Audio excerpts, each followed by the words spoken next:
Xalq deputatlari Buxoro shahar kengashining 2026-yil 6 oylik faoliyati bo'yicha brifing. Birinchi, huquqiy asoslar. Xalq deputatlari Buxoro shahar kengashining faoliyati O'zbekiston Respublikasi qonunchiligi hamda amaldagi normativ huquqiy hujjatlar asosida izchil va tizimli ravishda amalga oshirildi.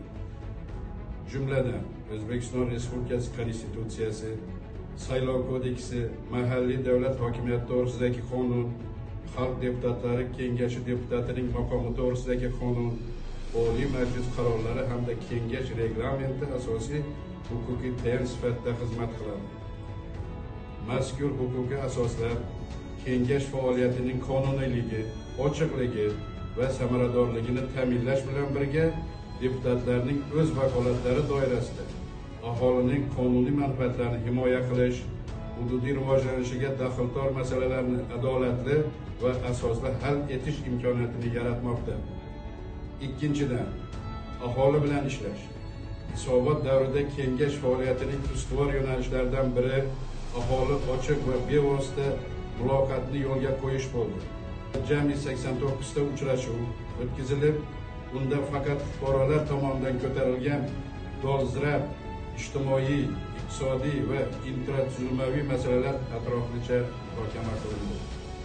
O'rganishlar natijasida aniqlangan 239 ta muammoning 232 tasi amaliy choralar orqali ijobiy hal etildi.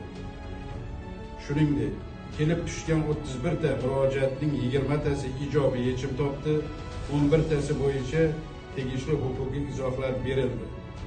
E'tiborlisi, rad etilgan murojaatlar mavjud emas. Bu ko'rsatkichlar deputatlarning aholi muammolariga befarq emasligini, har bir murojaatga mas'uliyat bilan yondashayotganini hamda fuqarolar bilan mustahkam, ishonchli aloqalar shakllanganini yaqqol namoyon etadi. Uchinchidan, deputatlik so'rovlari 2026-yil 6 oyi davomida deputatlar tomonidan jami 116 ta deputatlik so'rov yuborildi. Ularning 108 tasi, ya'ni 90% belgilangan muddatlarda ko'rib chiqilib, asoslantirilgan javoblar olindi. Mazkur so'rovlar orqali maktabgacha va umumiy ta'lim muassasalari faoliyati, hududiy infratuzilma, ichki yo'llar, kommunal xizmatlar sifati hamda aholining turmush darajasini yaxshilashga qaratilgan qator muammolar ko'tarildi va ularning yechimi yuzasidan amaliy ishlar olib borildi. Bu esa deputatlik so'rovi instituti samarali ishlayotganini, ijro organlari bilan o'zaro hamkorlik mustahkam yo'lga qo'yilganligini ko'rsatadi.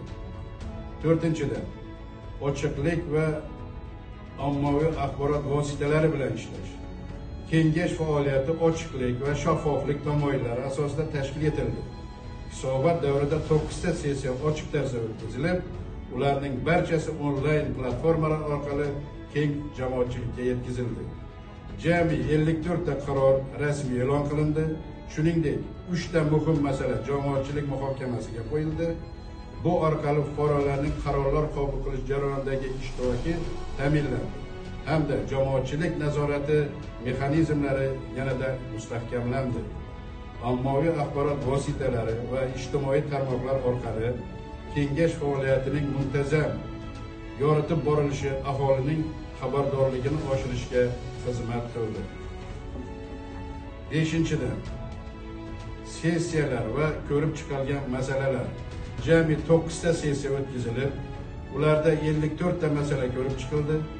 Mazkur masalalar tarkibi quyidagicha: hisobotlar 13 ta, axborotlar 10 ta, nazorat tahvil masalalari 4 ta, muhokama etilgan masalalar 4 ta, hokim qarorini tasdiqlash 2 ta, boshqa dolzarb masalalar 21 ta.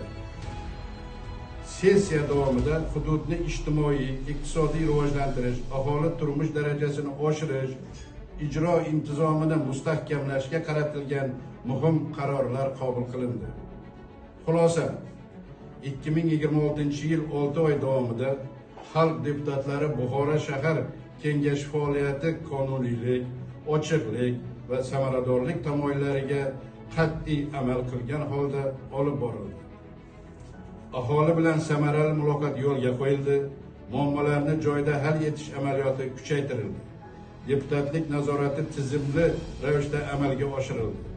Sessiyalarning ochiqligi, qarorlar ijrosining ta'minlanishi va jamoatchilik bilan hamkorlikning kengayishi keng faoliyatning sifat jihatdan yangi bosqichga ko'tarilganidan dalolat beradi. Kelgusida ham kengash deputatlari hududni barqaror rivojlantirish, aholi farovonligini oshirish va fuqarolarning qonuniy manfaatlarini himoya qilish yo'lida faol va mas'uliyatli ish olib borishda davom etadi. E'tiboringiz uchun rahmat.